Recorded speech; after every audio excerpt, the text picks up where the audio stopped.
Hi everyone, welcome to the Highlights from Ukraine podcast, your daily audio summary of the latest news reported in the Ukrainian media. Please be aware that due to engagements at my main job, there won't be any episodes tomorrow on Tuesday. We will return with new Highlights from Ukraine episodes this Wednesday. My name is Artem, and here is the news. For 543 days, Ukraine defends itself against the forces of the Russian invasion. President of Ukraine Volodymyr Zelensky visited the Netherlands and Denmark yesterday, reports Ukrainska Pravda.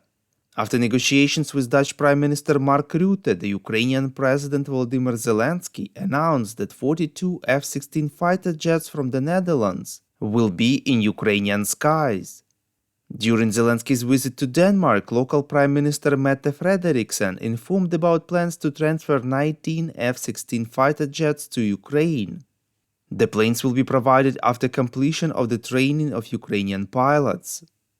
Over 70 Ukrainian military have already arrived in Denmark for F-16 fighter aircraft training, Frederiksen emphasized.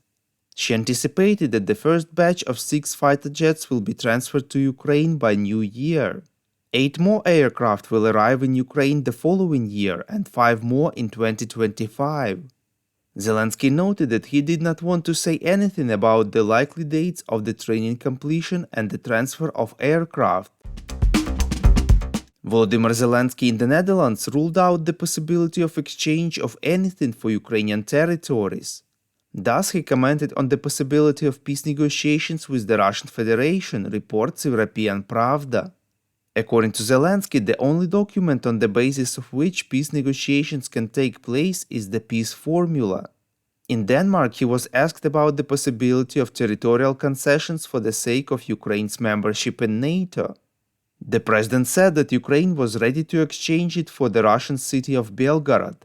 Zelensky also added that it is difficult to criticize the Ukrainian counteroffensive when the country's forces do not have appropriate weapons. According to him, Ukraine will not risk the lives of thousands of defenders in order to advance up to 5 to 8 kilometers with no powerful weapons. We would really appreciate if you could rate us, ideally with 5 stars, and leave a glowing review in the apps where you are listening to this podcast.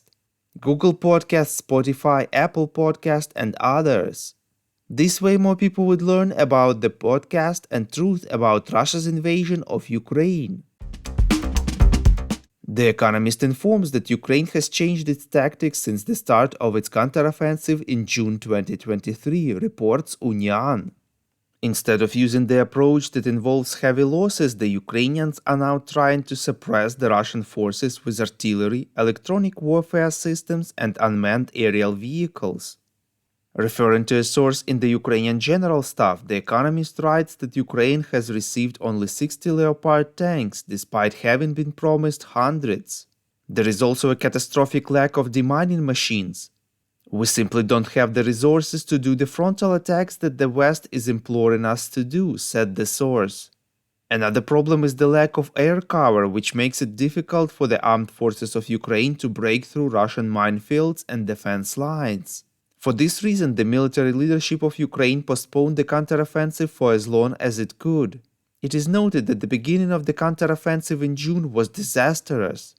The media reported that 2 brigades trained in the West lost many people and equipment in minefields. After that, the original plans were adjusted. According to the source in the General Staff, since then, Ukraine has made a priority on preserving the army. The Economist believes that the armed forces of Ukraine have made significant advancements on the southern front and may have managed to get past enough minefields to reach the first of the 3 lines of Russian defense. But after 2.5 months, Ukraine is still far from achieving its strategic objective of approaching the Sea of Azov and closing Russia's land route to the Crimea.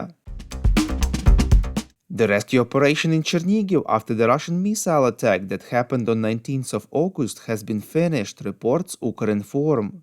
The number of wounded has risen to 156 people and the number of killed remained the same, 7 people. In total, 66 residential buildings, 10 administrative buildings and 67 vehicles were damaged as a result of the attack. On 19th of August, Russia hit with missile the area near the Chernigiv Music and Drama Theater in the city center. The attack took place during a gathering of drone manufacturers and aerial reconnaissance training schools, although only the event's participants knew the exact location. Thank you for listening to the Highlights from Ukraine podcast. We're a commercial initiative of just two people and we need your help to grow. Share information about the podcast, rate us in the app, subscribe to our Patreon. With your support, we're getting better. We call on you to demand from governments of your countries to impose the toughest sanctions possible on Russia and its citizens to stop their invasion of Ukraine.